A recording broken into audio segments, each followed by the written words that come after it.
तो everybody class 6 के बच्चों हम करने वाले हैं साइंस की वर्कशीट। और साइंस की वर्कशीट में जो पिछली बार हमने शुरू किया था वर्कशीट 1 में, उसी को हम कंटिन्यू करने वाले हैं। ये वर्कशीट 2 क्लास 6 की सौर मंडल या सौर परिवार, यानी कि जिसके मुखिया हैं सूरज और सूरज के परिवार के बारे में आज पढ़ने वाले हैं। ये है सोशल साइंस, यानी नहीं साइंस नहीं है बच्चे, ये सोशल साइंस की नोटबुक में आपको करना है, यानी कि सामाजिक की कॉपी में आपको करना है।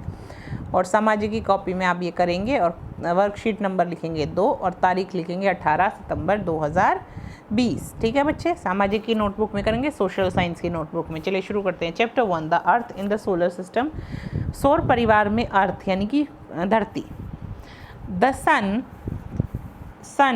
8 प्लैनेट्स, और प्लैनेट्स के चारों तरफ क्या है? सैटेलाइट। जैसे कि चंद्रमा इंडिया की धरती की सैटेलाइट है, और बाकी सारी सेलेस्टियल बॉडीज़ जैसे कि एस्टेरॉइड्स हैं, मिटेरॉइड्स हैं, इनको कहते हैं सोलर सिस्टम। इसको क्या कहते हैं?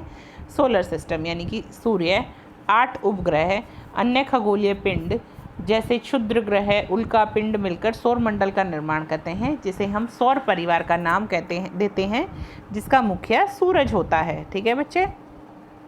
नेक्स्ट, ये रहा sun. The sun is the centre of the solar system. सूरज सिस्टम, सोलर परिवार के मुखिया हैं सूरज, और सूरज सेंटर में है। काफ़ी बड़ा है सूरज, और ह्यूज हॉट गैसेस का बना होता है, बहुत गर्म गैसेस का। दुनिया भर के लिए सिर्फ ultimate source of heat and light, गर्मी और रोशनी का इकलौता साधन धरती पर क्या है? सूरज है। सूरज नहीं होता तो शायद धरती पर बर्फ ही बर्फ होती। सूर्य सौरमंडल के केंद्र में स्थित है। यह बहुत बड़ा और अत्यधिक गर्म गैसों का बना है।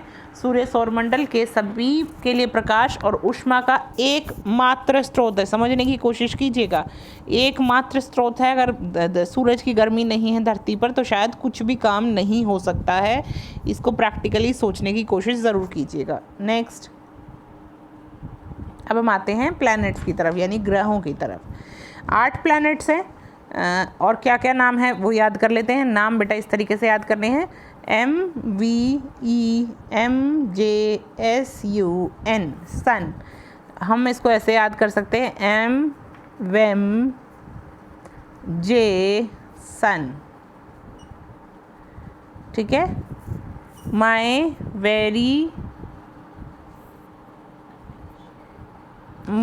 वेरी ईगर मदर जस्ट, इसको छोड़ दीजिए, इसको ऐसे याद कर लीजिएगा, क्योंकि इसको आप और ज़्यादा टर्मिनोलॉजी में घुसेंगे तो आपको याद नहीं होगा। ये होगा MVEMJ सन, MVEMJ सन। तो Mercury, Venus, Earth, Mars, Jupiter, Saturn, Uranus, Neptune. ठीक है बच्चे, अब इसको हिंदी में याद करते हैं।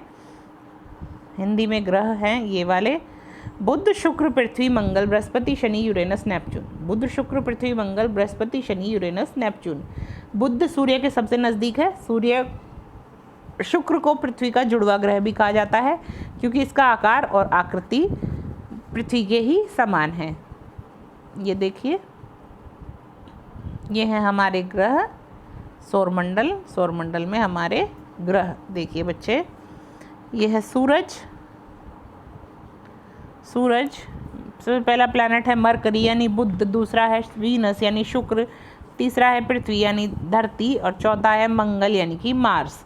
फिर बीच में है एस्टेरॉइड्स की बेल्ट, ये रही एस्टेरॉइड बेल्ट। उसके बाद है जुपिटर, सबसे बड़ा ग्रह। उसके बाद सैटर्न, जिसके चारों तरफ गैसों के गोलों के छल्ले हैं। और उसके बाद है यूरेनस, और सबसे दूर है ये रहा नेपच्यून। ठीक है बच्चे, पहले एक और प्लैनेट होता था प्लूटो, लेकिन अब वो प्लैनेट ख़त्म कर दिया गया है। तो अभी हमारे ये 8 ग्रह, 1 2 3 4 5 6 7 8 ग्रह बच गए हैं। यहाँ पर भी देखिए ये रहे 8 ग्रह, सबके नाम लिखे होंगे: बुध, शुक्र, पृथ्वी, मंगल, बृहस्पति, शनि, यूरेनस, नेपच्यून। और बीच में क्षुद्र ग्रहों की पट्टी है, यानी कि एस्टेरॉइड्स की बेल्ट है, जो किसके बीच में है?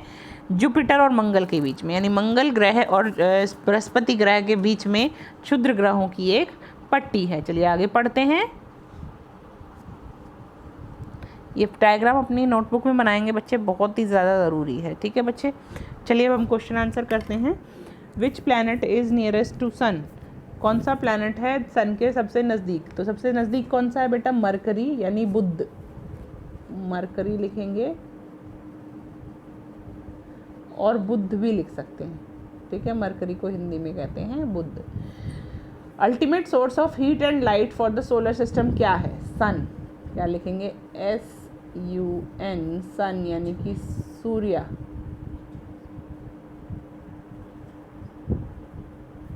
उसके बाद what is the name of 8 planets? What is the name of, चलिए नेक्स्ट है what is the ultimate source of heat and light for the solar system? कौन है? सन। सन को आप सूरज भी लिख सकते हैं, ठीक है बच्चे। Next, right the name of all the 8 planets of solar system. Solar system के 8 प्लैनेट्स का नाम लिखना। मैंने क्या बताया? वेम, VEM, J, सन, ऐसे लिखेंगे। तो M से क्या बना बच्चे? से पहले M से बनता है मरकरी। क्या बनेगा? मरकरी। दूसरे से वीनस, फिर अर्थ, फिर मार्स, फिर जुपिटर, फिर सैटर्न, फिर यूरेनस और फिर नेपच्यून। आप यहाँ से भी लिख सकते हैं सारे प्लैनेट्स के नाम, ठीक है बच्चे। ये रहे सारे प्लैनेट्स के नाम, ये रहे बच्चे। और ये सीरियल वाइज ही हैं, सीरीज से दिए हुए हैं। और यहाँ पर आप इनकी फ़ोटो भी देख सकते हैं, 4, 5, 6, 8, ठीक है बच्चे। Clear? Next question, why is Venus considered as Earth का ट्विन? अर्थ का ट्विन क्यों कहते हैं? अर्थ की जुड़वा बहन क्यों कहते हैं वीनस को? ये देखिए यहाँ पर लिखा है, ये रहा answer. Venus is considered as Earth twin because of its size and shape are very much similar to that of Earth, ठीक है। तो यही कारण है इसको सिस्टर भी कहा जाता है। एक बार हिंदी में भी देख लेते हैं। सौरमंडल के अब सभी 8 ग्रहों के नाम लिखिए। पहले का आंसर तो हमने लिख लिया, सबसे नज़दीक है बुध। और 8 ऊष्मा का स्रोत क्या है? सूरज। 8 ग्रहों के नाम लिखने लिखिए बेटा, बुध, शुक्र, पृथ्वी, मंगल, बृहस्पति, शनि, यूरेनस, नेपच्यून। बुध, शुक्र, पृथ्वी, मंगल, बृहस्पति, शनि, यूरेनस, नेपच्यून। और शुक्र को पृथ्वी का जुड़वा ग्रह क्यों माना जाता है? देखिए यहाँ पर जो लाइनें लिखेंगी आपको लिखनी है। शुक्र को पृथ्वी का जुड़वा ग्रह माना जाता है क्योंकि इसका आकार और आकृति लगभग पृथ्वी के ही समान है। आई होप ये वर्कशीट आपको क्लियर है। कोई डाउट हो तो पूछेगा। मिलते हैं अगली वर्कशीट। बाय बच्चों।